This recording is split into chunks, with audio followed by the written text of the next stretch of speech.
اللہ کے پیارے حبیب صلی اللہ علیہ وسلم کو زندگی کے آخری حصے میں اللہ تعالیٰ نے استغفار کی کثرت کا حکم فرمایا، ارشاد فرمایا کہ فسبح بحمد ربک واستغفرہ انہ کان توابا۔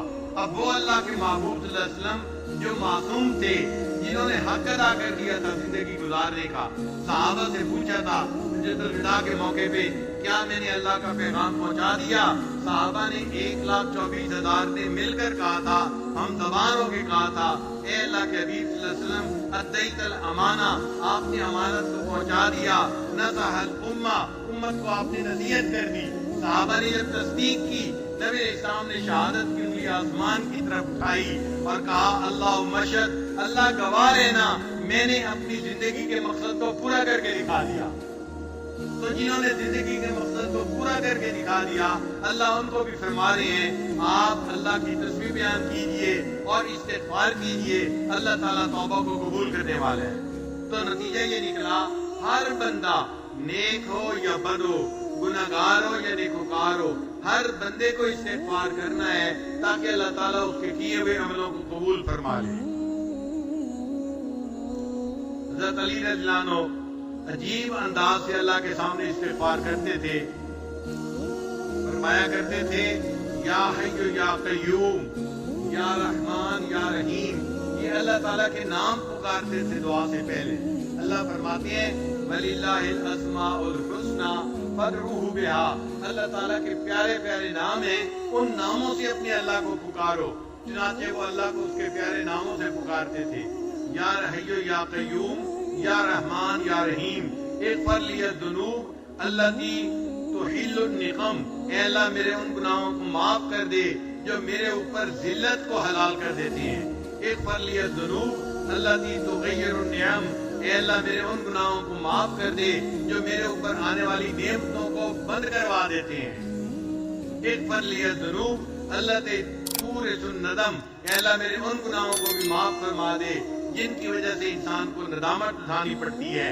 اغفر لی الذنوب التی تحبس القسم، اے اللہ میرے ان گناہوں کو بھی معاف فرما دے جس کی وجہ سے تیری رحمتیں بندوں پر تقسیم کرنی بند کر دی جاتی ہیں۔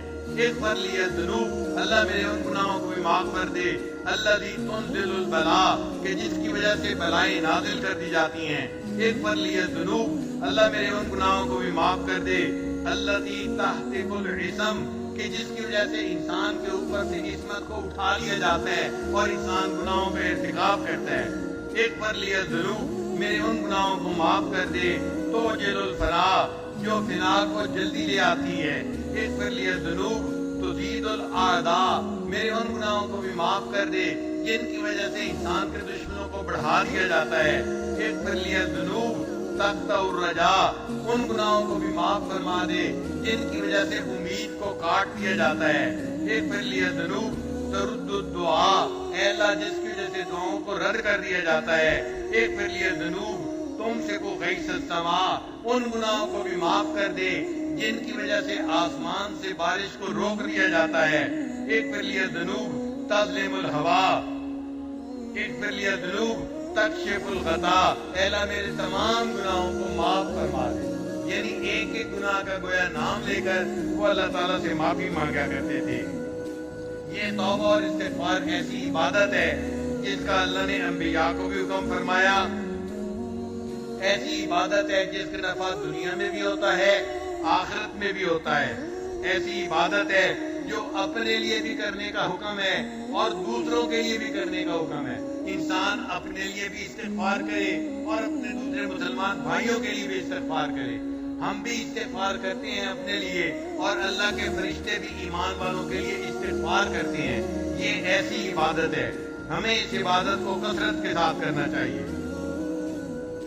ایسی عبادت جو ہر غم کا بداوا ہے، ایسی عبادت جو انسان کو مایوس نہیں ہونے دیتی، ایسی عبادت جس کو کرتا دیکھ کر شیطان اپنے سر کے اوپر خاک ڈالتا ہے، چیختا اور چلاتا ہے میرے تو سالوں کی عبادت ضائع کر دی گئی۔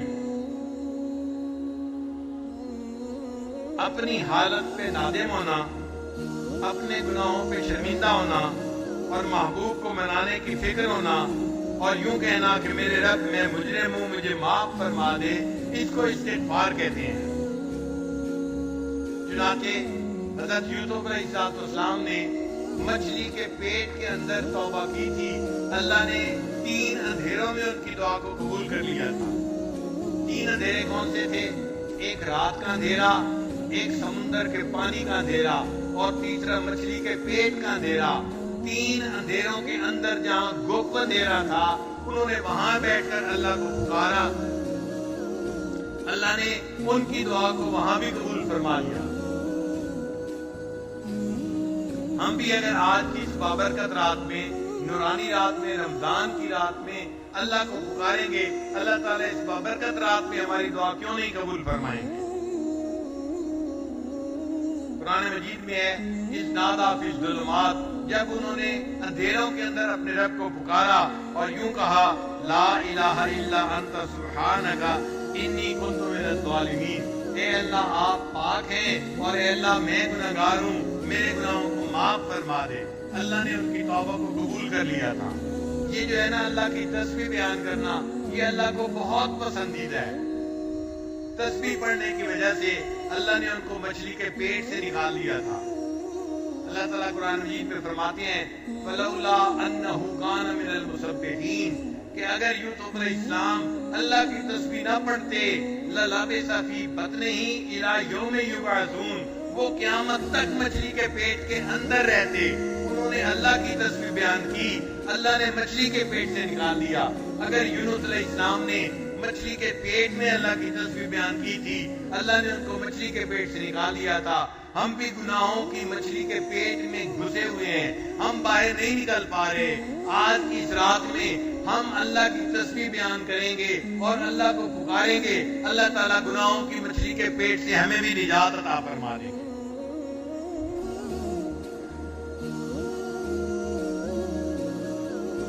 دنیا کا گھر بنانے کے لیے لوگ کتنی مشقتیں اٹھاتے ہیں، کبھی بینکوں سے قرضہ، کبھی لوگوں سے قرضہ، کبھی بزنس والوں سے قرضہ، یوں پیسہ اکٹھا کر کر کے اپنے گھر بناتے ہیں، اور جب گھر بنتا ہے تو کھڑے ہو کے بنواتے ہیں کہ بنانے والے چیزوں کی پرپورشن میں کوئی کمی بیشی نہ کر دیں۔ بعض لوگ تو کہتے ہیں ہم نے تو جی مکئی کی چھلی کھا کے گھر بنوایا۔ مکئی کی چھلی کھا کے گھر بنانے کا کیا مطلب؟ کھانا کھانے کی فرصت نہیں ملتی، بس وہ چھلی منگا لی اور وہیں بیٹھے بیٹھے اس کو کھا لیا، اور اس طرح وہ مجاہدے سے اپنا گھر بنواتی ہیں۔ اگر اتنی مشقتیں اٹھا کے دنیا کا فانی گھر انسان بنواتا ہے، اگر کوئی بندہ چاہے اللہ میرا جنت میں گھر بنا دے، اس کو اس کے لیے کتنی محنت کرنے کی ضرورت ہے؟ کیا ہم آخرت کا گھر بنانے کے لیے اللہ کے سامنے 2 آنسو نہیں بہا سکتے؟ اللہ تعالیٰ کی منت سماجت کیوں نہیں کر سکتے کہ اللہ آج کی رات میں ہمارے لیے جنت میں گھر بنانے کا فیصلہ فرما دے؟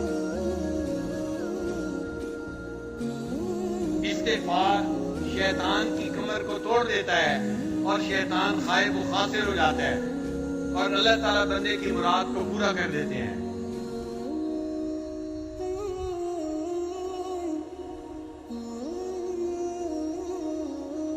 حسن رضی اللہ تعالیٰ عنہ کے پاس ایک بندہ آیا، کہنے لگا حضرت بڑا گنہگار ہوں، کوئی عمل بتا دے۔ فرمایا استغفار کرو۔ پھر تھوڑی دیر بعد اور بندہ آ گیا، حضرت بڑے دنوں سے بارش نہیں ہوئی، کوئی عمل بتا دے۔ فرمایا بھائی استغفار کرو۔ ایک بندہ آیا، حضرت میرے پاس مال پیسے کی کمی ہے، تنگی میں گزارا ہو رہا ہے، کوئی عمل بتا دیں اللہ مال میں برکت ڈال دے، زیادہ مال عطا فرما دے۔ فرمانے لگے بھائی استغفار کرو۔ ایک بندہ آیا، حضرت میری اولاد نرینہ نہیں ہے، دعا کریں اللہ مجھے بیٹا عطا فرمائے۔ حضرت نے فرمایا بھائی استغفار کرو۔ ایک بندہ آیا، حضرت میرا باغ ہے، دعا کرو اس کا پھل اچھا ہو جائے۔ فرمایا بھائی استغفار کرو۔ ایک بندہ آیا، میری زمین ہے کھیتی میں، زمین میں پانی نکل آئے، فرمایا بھی اس کے لیے استغفار کرو۔ اب جو بندہ پاس بیٹھا ہوا تھا وہ حیران ہوا، اتنے لوگ مختلف مسائل لے کے آئے اور حضرت نے سب کو ایک ہی کام کرنے کا حکم دیا۔ اس نے پوچھا کہ حضرت آپ کو یہ نسخہ کہاں سے مل گیا؟ جو آ رہا ہے آپ اس کو استغفار کا حکم دے رہے ہیں۔ حسن اللہ نے فرمایا کہ یہ نسخہ میں اپنی طرف سے نہیں بتا رہا، میرے کریم پروردگار نے قرآن مجید میں اس کو بتایا ہے۔ پھر انہوں نے قرآن مجید کی آیت پڑھی، وَقُلْ تَسْتَغْفِرُوا رَبَّكُمْ إِنَّهُ كَانَ غَفَّارًا۔ اب غفارہ میں اللہ تعالیٰ بندے کے گناہوں کو معاف کر دیتے ہیں۔ پھر یرسل السماء علیکم مدرارا، اللہ بارشیں بھی عطا فرماتے ہیں۔ وَيُمْدِدْكُمْ بِأَمْوَالٍ، اللہ مال بھی عطا فرماتے ہیں۔ وَبَنِينَ، اور بیٹوں کے ذریعے سے بندے کی مدد کرتے ہیں۔ وَيَجْعَلْ لَكُمْ جَنَّاتٍ، اللہ ان کو باغوں کے پھل عطا فرماتے ہیں۔ وَيَجْعَلْ لَكُمْ أَنْهَارًا، اللہ ان سے زمین سے چشمے اور نہریں کو جاری فرما دیتے ہیں۔ ایک استغفار سے یہ سارے کام ہو سکتے ہیں۔ میرے پاس ایک نوجوان آیا، کہنے لگا حضرت بڑی تمنا ہے اللہ مجھے بیٹا عطا فرمائے، میں اور میری بیوی ہم بڑا پریشان ہیں، اور یہ کہہ کے اس کی آنکھوں میں سے آنسو آ گئے۔ جب میں نے دیکھا کہ نوجوان ہے اور آنکھوں میں سے آنسو آ گئے، اس کا مطلب دل بہت دکھی ہے، تو میں نے اسے پیار سے سمجھایا۔ میں نے کہا کہ بھائی میں آپ کو ایک نسخہ تو بتاتا ہوں، کرنا ذرا مشکل ہے، اس کو اگر آپ کر لینا اللہ رحمت فرما دیں گے۔ کہنے لگا جی ہم کر لیں گے۔ میں نے کہا آپ کو بھی کرنا پڑے گا، آپ کی بیوی کو بھی کرنا پڑے گا۔ کہنے لگے ہم دونوں کرنے کے لیے تیار ہیں۔ میں نے کہا نسخہ یہ ہے کہ رات کے آخری پہر میں آپ اذان سے آدھا گھنٹہ پہلے اٹھیں، 15 منٹ میں آپ وضو کر لیں، اور بقیہ 15 منٹ میں 2 رکعت پڑھ کے اللہ کے سامنے 100 مرتبہ استغفار پڑھیں اور اپنے لیے دعا مانگیں، اللہ آپ کو بیٹا عطا فرما دیں گے۔ وہ بندہ گھر گیا، اس نے جا کے بیوی کو کہا کہ پیر صاحب نے کہا ہے کہ نسخہ مشکل ہے، لیکن میاں بیوی دونوں اگر کریں تو اللہ مراد پوری کر دیں گے۔ تو بیوی نے کہا کب سے پورا کریں؟ کہنے لگا کل سے کریں گے۔ بیوی نے کہا نہیں، آج کی رات سے پورا کریں گے، ہم آج رات بھی تہجد پڑھیں گے اور فجر کی نماز بھی پڑھیں گے۔ وہ فجر کی نماز دونوں مس کر دیتے تھے، سوئے رہتے تھے۔ اب اللہ تعالیٰ کی شان دیکھیں، چونکہ اولاد کی تمنا تھی لہذا انہوں نے تہجد بھی پڑھنی شروع کی، فجر بھی پڑھنی شروع کی۔ ایک تو اللہ نے ان کو اولاد بیٹا عطا فرما دیا، اور دوسرا اس کی برکت سے اللہ نے ان کو فجر کی نماز اور تہجد کی نماز کی پابندی بھی نصیب فرما دی۔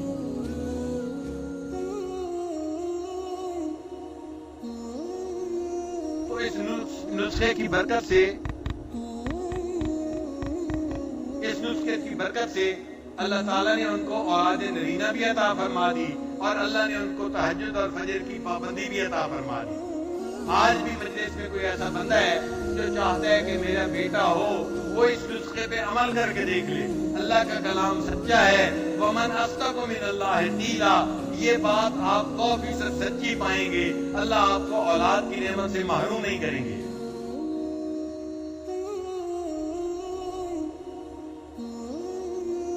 گناہ کرنے کے 3 درجے ہوتے ہیں۔ ایک ہوتا ہے انسان کبھی گناہ کر بیٹھے، اس کو ظالم کہتے ہیں۔ اس کو کیا کہتے ہیں؟ ظالم، کہ یہ اپنی جان پہ ظلم کرنے والا ہے، یہ ظالم انسان ہے۔ جو کبھی کبھی گناہ نیکی بھی کرے، کبھی گناہ کر دے، کبھی نیکی کبھی گناہ، تو جو کبھی کبھی گناہ کر بیٹھے اس کو کیا کہتے ہیں؟ ظالم کہتے ہیں۔ اور جو بندہ بڑے بڑے گناہ کرے، چھوٹے نہیں بڑے بڑے گناہ کرے، اس کو ظلوم کہتے ہیں۔ اس کو کیا کہتے ہیں؟ انہو کان ظلوما جہولا، تو اس کو ظالم نہیں کہتے، اس کو کیا کہتے ہیں؟ ظلوم کہتے ہیں۔ اور جو بندہ گناہ بار بار کرے اس کو ظلام کہتے ہیں۔ اس کو کیا کہتے ہیں؟ ظالم ہوتا ہے جو کبھی کبھی گناہ کر بیٹھے، اور ظلوم ہوتا ہے کہ جو بڑے بڑے گناہ کرنے والا ہو، اور ظلام ہوتا ہے جو بار بار گناہ کرنے والا ہو۔ اللہ تعالیٰ نے بندے کی تینوں کیفیتوں کے مقابلے میں اپنے 3 نام رکھے۔ ایک نام اللہ کا ظالم کے مقابلے میں ہے، اس کو غافر کہتے ہیں، کہ جو بندے گناہ کرے کبھی کبھی اللہ اس کے ان گناہوں کو معاف فرما دے۔ ایک ہے انسان کا نام ظلوم، اللہ نے اس کے بدلے اپنا نام غفور رکھا، چنانچہ جو بندہ بڑے بڑے گناہ کرتا ہے اللہ غفور ہے، اس کے ان گناہوں کو بھی معاف فرما دیتا ہے۔ اور ایک بندے کا نام ہے ظلام، اس کے مقابلے میں